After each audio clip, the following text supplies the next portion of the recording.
Assalamualaikum warahmatullahi wabarakatuh. Halo teman-teman, apa kabar? Berjumpa kembali dengan pelajaran bahasa Indonesia. Pada pembelajaran kali ini, kita akan belajar mengenai menulis laporan tentang pertumbuhan dan perkembangbiakan makhluk hidup. Nah, teman-teman, tahukah kamu? Setiap makhluk hidup memiliki ciri-ciri. Hewan dan tumbuhan memiliki ciri yang berbeda. Hewan dan tumbuhan tumbuh dan berkembang biak. Cara setiap makhluk hidup berkembang biak pun berbeda-beda.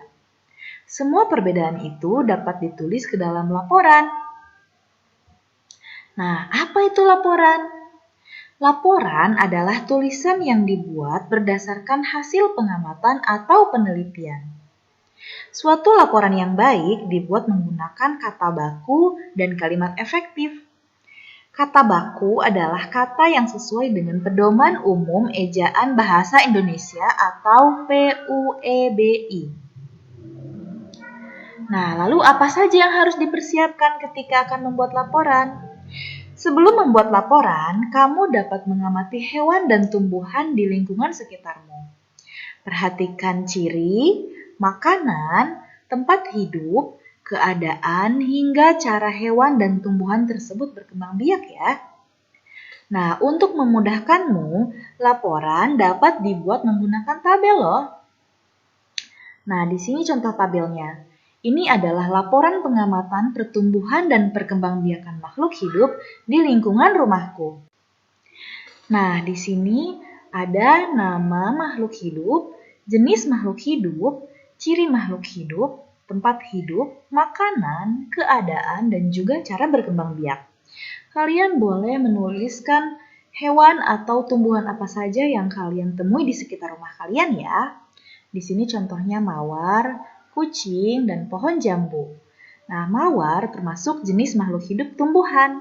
Kucing termasuk jenis makhluk hidup hewan. Dan pohon jambu termasuk jenis tumbuhan juga. Nah, cirinya apa? Mawar itu batangnya berduri. Kalau kucing, badannya berbulu. Pohon jambu, buahnya berbiji. Lalu tempat hidupnya mawar, misalnya kalian melihat mawar di halaman rumah. Kemudian kucing, kalian punya kucing misalnya peliharaan di rumah, tepatnya di kandang.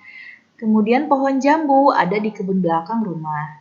Nah, makanannya apa? Mawar, makanannya adalah air dan pupuk. Sedangkan kucing makanannya adalah ikan. Dan pohon jambu juga sama seperti mawar, karena dia tumbuhan maka makannya adalah air dan pupuk. Lalu keadaan mawar, misalnya kalau mawar di rumah kalian keadaannya layu, kalian bisa tulis sesuai keadaannya ya. Kalau di sini misalnya contohnya tumbuh subur. Kucingnya di sini tumbuh sehat dan pohon jambu berbuah banyak. Lalu cara berkembang biaknya mawar adalah dengan cara batang yang ditanam. Kucing dengan cara melahirkan, dan pohon jambu dengan biji yang ditanam. Nah, teman-teman, setelah melengkapi tabel, kamu dapat membuat paragraf singkat yang berisi kesimpulan dari hasil pengamatanmu. Perhatikan juga tanda baca dan kejelasan kalimatnya yang tepat ya. Oke, cukup sekian materi kita kali ini. Berjumpa lagi minggu depan ya. Jangan lupa subscribe. Thank you. Assalamualaikum warahmatullahi wabarakatuh.